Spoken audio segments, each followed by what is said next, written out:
खुद को over smart समझ रहे थे ना, सिलेक्शन नहीं हुआ। खैर मेरा भी नहीं हुआ था आप लोग। तो आज मैं बताने वाला हूँ किस तरीके से हम लोग अपने आप को ओवर स्मार्ट समझने के चक्कर में कुछ ऐसी मिस्टेक्स कर देते हैं जिसकी वजह से हम लोग की प्रिपरेशन जो है वो हेड पार हो जाती है। जैसे ही सोचा मैंने कि फिजिक्स और केमिस्ट्री कर लेते हैं और बायो बाद में करेंगे, उससे क्या हो जाता है दिक्कत कि दो दो केमिस्ट्री और फिजिक्स के लेक्चर करने होते हैं, 4 लेक्चर यानी कि दिन में। जो इंसान 3 लेक्चर दिन में नहीं कर पा रहा है वो 4 कैसे करेगा? वो भी 3 लेक्चर में से एक बायो का होता है, या अपनी बायो जो होती है वो केमिस्ट्री और फिजिक्स से तो आसानी होती है। तो जब 3 लेक्चर वो नहीं हो पा रहे थे तो 4 लेक्चर कैसे हो जाएंगे? लेकिन फिर भी हमारा दिमाग हमको बेवकूफ बनाता है। शायद एक दो दिन फॉलो भी होता है, 3-4 दिन फॉलो होता है, लेकिन उसके उसके ऊपर फॉलो ही नहीं हो पाता है। क्योंकि डेली रूटीन की अगर हम लोग बात करें, चीजें कहाँ पे बिगड़ जाती हैं? बिगड़ की सुबह सो के उठे, लेटे सपोज पहले दिन हम सो के उठ गए 8-8:30 बजे, गलती से देर हो गई। अब वहां पे क्या प्रॉब्लम होगी? अगर चाय नाश्ता करके आप पढ़ने बैठेंगे 9 बजे से, तो आप एक लेक्चर अगर आप फिजिक्स का करते हैं या केमिस्ट्री का करते हैं, आपको थकान होने लगेगी बहुत ज्यादा। आप सोचेंगे कि थोड़ी देर नहा लेता हूँ, ये सारे काम कर लेता हूँ, फिर खाना खाने का टाइम हो जाएगा। खाना खाने के बाद तुरंत बाद आप फिजिक्स पढ़ नहीं पाएंगे, तो आप जनरल सी बात है आप केमिस्ट्री ही पढ़ेंगे। फिर केमिस्ट्री पढ़ेंगे, एक लेक्चर हो जाएगा, तो फिर से आपको नींद आने लग जाएगी, आप फोन चलाने लग जाएंगे या कुछ भी करने लग जाएंगे। ये बहुत जी सिंपल सी बात है, नॉर्मल सी बात है। तब तक दोपहर हो जाएगी, दोपहर में गर्मियों में पढ़ने का मन नहीं करता। लेटेस्ट वो सर्दियां हैं तो आप थोड़ा बहुत पढ़ भी लेते हैं। फिर तो शाम हो जाती है, शाम को चाय वाय पी, इधर उधर टहले, या थोड़ा बहुत इधर उधर काम पड़ गया, बाहर निकलना पड़ गया, या अगर कोई काम नहीं पड़ता है तो फिर भी फोन देखने लग जाते हैं या कुछ भी करने लग जाते हैं। लेट अस सपोज लेक्चर ही करते हैं, तब भी शाम को एक ही लेक्चर हो पाएगा, यानी कि दिन भर में आपके 3 ही लेक्चर हो पाएंगे। ये एक फैक्चुअल बात है और बहुत ज्यादा सच्ची बात है कि दिन में 3 लेक्चर ही इनफ है, और हो भी पाते हैं इतने। हम लोग ओवर स्मार्ट बनने के चक्कर में ज्यादा लेक्चर करने लग जाते हैं, जिससे पूरी प्रिपरेशन ही खराब हो जाती है। फिर चौथा लेक्चर क्या होता है? रात में करते हैं। अब 1 2 दिन 3 दिन 4 दिन ऐसा होता है, फिर नहीं होता है। अब अगर आप 4 लेक्चर फिजिक्स और केमिस्ट्री के ही सिर्फ करेंगे तो आपको रिवीजन का भी टाइम नहीं मिलेगा, क्योंकि बायो होता है कंपैरेटिवली आसान होता है। 1x के 1.5x से 1.75x में हम लोग देख लेते हैं, 2x में देख लेते हैं, या वन शॉट से कर लेते हैं, थोड़ा सा जल्दी जल्दी कर लेते हैं। लेकिन फिजिक्स केमिस्ट्री में कर रहे हैं तो आपको समझना भी पड़ेगा। कुछ ऐसे ऐसे चैप्टर्स हैं, अगर आपने 1.5x पे भगा दिया, भगाते भी है कुछ चैप्टर्स, वो समझ में नहीं आते हैं। और 4 लेक्चर अगर आप ऑलरेडी दिन में कर रहे हैं तो आपके पास टाइम तो होगा ही नहीं, तो वैसे भी टाइम की किल्लत हो जाती है। रिवीजन होता नहीं है, लेक्चर पर लेक्चर करते जाते हैं, 1 2 3 4 ऐसे करके, और ऐसे लेक्चर कंप्लीट होते हैं, चैप्टर कंप्लीट होते हैं। पहली बात तो आप ये शेड्यूल फॉलो ही नहीं कर पाओगे। अगर आपने फॉलो भी कर लिया तो एक एक चैप्टर के बाद, 2 चैप्टर के बाद, 3 चैप्टर के बाद आप पीछे मुड़ के देखोगे, आपको सारा कुछ ब्लर आएगा, कुछ भी समझ में नहीं आएगा, और आपका चैप्टर भी तैयार नहीं होगा, क्योंकि रिवीजन का टाइम नहीं होगा। अगर आप रिवीजन का टाइम लेट अस सपोज निकाल भी लेते हैं, तब भी आप रिवीजन का टाइम निकालने का, क्वेश्चन प्रैक्टिस का टाइम नहीं निकाल पाओगे इसमें। तो यही सारी प्रॉब्लम्स होती हैं। अगर आपको भी दिमाग में ख्याल आ रहा है कि बायो छोड़ देते हैं, इसको 2-3 महीने बाद कर लेंगे, और अभी फिजिक्स और केमिस्ट्री के 2 लेक्चर कर ले, दो लेक्चर कर ले, तो आप बहुत ज्यादा ट्रैप में फंसने वाले हैं। आपका 2-3 हफ्ता खराब होने वाला है। अगर आप नहीं माने, इससे भी आगे गए तो आपका पूरा महीना भी खराब हो सकता है, 2 महीने खराब हो सकते हैं। मैंने तो अपने 2-3 महीने ऐसे खराब किए हैं।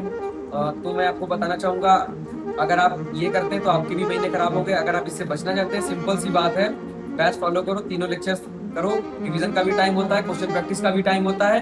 संडे को आप टेस्ट देंगे, सारी चीजें स्ट्रक्चर में चलेंगी, तो ज्यादा ओवर स्मार्ट बनने की जरूरत नहीं है। क्योंकि नीट मैंने जहां तक समझा है अभी तक कि जो सिंपल चीज है, सिंपल ही चीज है, सिंपल ही एग्जाम है, पर लोगों का निकल नहीं रहा है, क्योंकि हम लोग खुद ही इसको ओवर कॉम्प्लिकेट करते हुए जा रहे हैं। हमारी ही गलती है कि हम लोग एक सिंपल सी चीज को ओवर कॉम्प्लिकेट किए दे रहे हैं, जिसकी वजह से हमारा नीट नहीं निकल पा रहा है। पहली दिक्कत ये हो गई, जब हम लोग लॉन्ग लेक्चर्स करते हैं तब ये सारी प्रॉब्लम्स आती है। लेकिन खैर, ये सारी बातें हो गई जो डिटेल लेक्चर कर रहे हैं बच्चे या डिटेल लेक्चर करेंगे उनके लिए। अभी अगर हम लोग बात करें वन शॉट लेक्चर्स की, तो वहां पर भी यही हम लोग सेम मिस्टेक्स दोहराते हैं कि जो लोग लेटर सपोज नवंबर में प्रिपरेशन शुरू करते हैं, शुरू इन द सेंस कि वो किसी चीज में फंसे हुए हो सकते हैं, या काउंसलिंग में फंसे हुए हो सकते हैं, या किसी और हेल्थ रीजन की वजह से, तो नवंबर दिसंबर के टाइम पे या उम्मीद के टाइम पे हम लोग शुरू करते हैं। तो प्रॉब्लम क्या होती है, तब भी हम लोग यही ओवर स्मार्ट बनने की कोशिश करते हैं कि क्या करते हैं कि बायो को छोड़ ही देते हैं, शुरुआत में फिजिक्स केमिस्ट्री करने लग जाते हैं लगातार,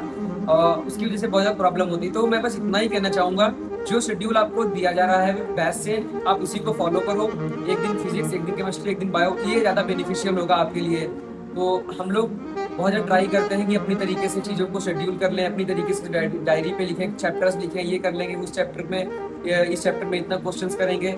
अगर हम लोग सिंपल सी बात समझ जाएं कि जो चीज़ें हमें मिल रही हैं बैच से या ऑफलाइन से, कोचिंग से, ऑनलाइन से, जहाँ से भी मिल रही है, जो हमें टीचर्स हमें दे रहे हैं, अगर हम उस चीज़ को ही उस चीज़ पर ही स्टिक रहें तो हमारी प्रिपरेशन बहुत ज़्यादा ईजी होगी। और आप लोग रिजल्ट सेलिब्रेशन में भी देखते होंगे, ज़्यादातर बच्चे ऐसे होते हैं, वो लोग सिर्फ इतना ही करते हैं मेहनत मजदूरी की तरीके से, वो लोग बस लगे रहते हैं और वही सारी चीज़ें करते रहते हैं जो टीचर्स ने बताई होती है। जैसे हम लोग विश्वास दिवस में देखते हैं या आगे रिजल्ट सेलिब्रेशन होता तब देखते हैं, तो हम लोग बच्चों को देखते हैं, वो कहते हैं, उनको लोगों को लेक्चर में ड्यूरेशन में वो भी याद होता है कहाँ पे टीचर ने क्या बोला है, उनका मोमेंट क्या था फेवरेट, या उनका फेवरेट चैप्टर कौन सा था, इस चैप्टर में सर ने क्या बोला था, इस तरीके से वो मोमेंट्स भी याद होते हैं। वही क्या कहते हैं, हम लोग क्या कहते हैं, ये कैसे लेक्चर देख रहा है ब्लॉक फुल लेंथ। तो यही तो फर्क है हम में और जो सिलेक्शन ले जा रहे हैं उनमें, कि हम लोग फुल लेंथ लेक्चर नहीं देख रहे हैं। अगर लेक्चर देख रहे हैं कुछ चैप्टर्स के तो 1.5x पे 2x पे बिल्कुल ध्यान नहीं है, जहाँ पे थोड़ी बहुत भी बातें हो रही है उनको आगे बढ़ा दे रहे हैं। अच्छा, लेक्चर आगे बढ़ाने से क्या होता है, हम लोगों को क्या लगता है कि लेक्चर जो थोड़ी देर टीचर बात कर रहा है उसको आगे बढ़ा देते हैं, पढ़ाई करेंगे। ये अगर हम बहुत देर तक करते रहते हैं, मैंने ये चीज़ नोटिस की है, बहुत दिनों तक ये चीज़ें अगर हम करते रहते हैं तो हम बिल्कुल बहुत ज़्यादा बोरिंग वाले फेज में चले जाते हैं लगातार। वही टीचर बात करते रहते हैं, ऐसा कोई ज़रूरी नहीं है, ये चीज़ें टीचर को भी पता होती है कि ज़्यादा टाइम वेस्ट नहीं करना है बात करके, लेकिन वो बात इसलिए करते रहते हैं जहाँ तक मेरे समझ में आता है कि बच्चों का भी दिमाग सिर्फ पढ़ाई पे ना लगा रहे, वो भी और भी सारी चीज़ें देखें, सुने, जिससे क्या होगा, पढ़ाई का वजह बोझ ना लगे। और हम लोग क्या करते हैं, क्योंकि हमारा तो ब्लॉक आता है ना, फेज आता है एक पढ़ने का, मतलब पढ़ेंगे तो बहुत हमें बिल्कुल डेडिकेटेड पढ़ाई चाहिए, कोई भी सिर्फ इधर से उधर बात होनी नहीं चाहिए, और नहीं पढ़ना है तो बिल्कुल फालतू की ही बातें देखेंगे। एक बात बताओ, जब लेक्चर स्किप करने लग जाते हो, पढ़ाई के बीच में थोड़ी बहुत बातें आती हैं, तो फिर वीडियोस पढ़ते हैं यूट्यूब पे। PW डिसाइपल करके एक चैनल है, और भी चैनल्स हैं जिन पे सिर्फ स्टोरियाँ ही पढ़ती, राजवंश सर की और MR सर की, जो जिन टीचर से हम लोग पढ़ भी नहीं रहे होते, उन टीचर्स की स्टोरीज देखने लग जाते हैं जब खाली टाइम होता है, या खाली टाइम नहीं, पढ़ाई के टाइम पे ही देखने लग जाते हैं यूट्यूब खोल के। वही चीजें जब लेक्चर में टीचर बोल रहा होता तो हम उसको स्किप करते हैं और क्या कहते हैं कि ये तो टीचर वो टाइम वेस्ट करता है। अरे वो टाइम वेस्ट नहीं कर रहा है, वो टॉपिक के बीच में टॉपिक हो गया, थोड़ा सा उसने बात कर ली तो आपका दिमाग हल्का हो गया। आप वही स्टोरी वहां देख रहे हो, उसके बाद यहाँ आते हो तो कहते हो टीचर पढ़ाते नहीं है, 2 घंटे के लेक्चर में 20 मिनट बातें करते हैं। अगर हम इसका बेसिक सा सॉल्यूशन बस इतना सा है कि आपको बस 2 घंटे का पूरा लेक्चर लेना है। अगर बहुत ज्यादा बोरिंग हो रहा है तो 1.5x कर लेना है, इसके ऊपर जाना ही नहीं है। फिजिक्स हो और केमिस्ट्री हो, इन में बात कर रहा हूँ। बायो की बात कर रहा हूँ 1.75x, वो भी इजी चैप्टर के लिए, और नॉर्मल चैप्टर के लिए 1.5x, इसके ऊपर नहीं जाना। बस यही सारी, ये ओवर स्मार्ट वाली जो मिस्टेक थी, मैं चाहता हूँ कि आप लोग ना करें।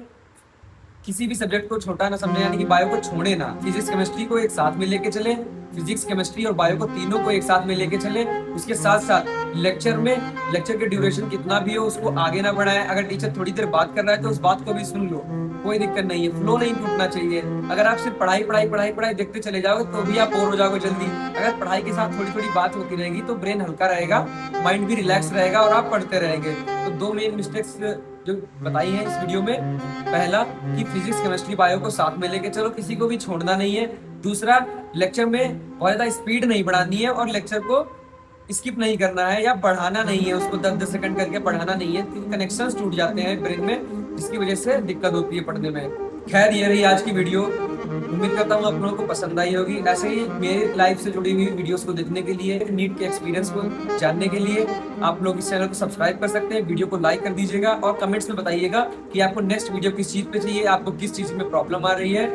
आई will try to help you out. Thank you.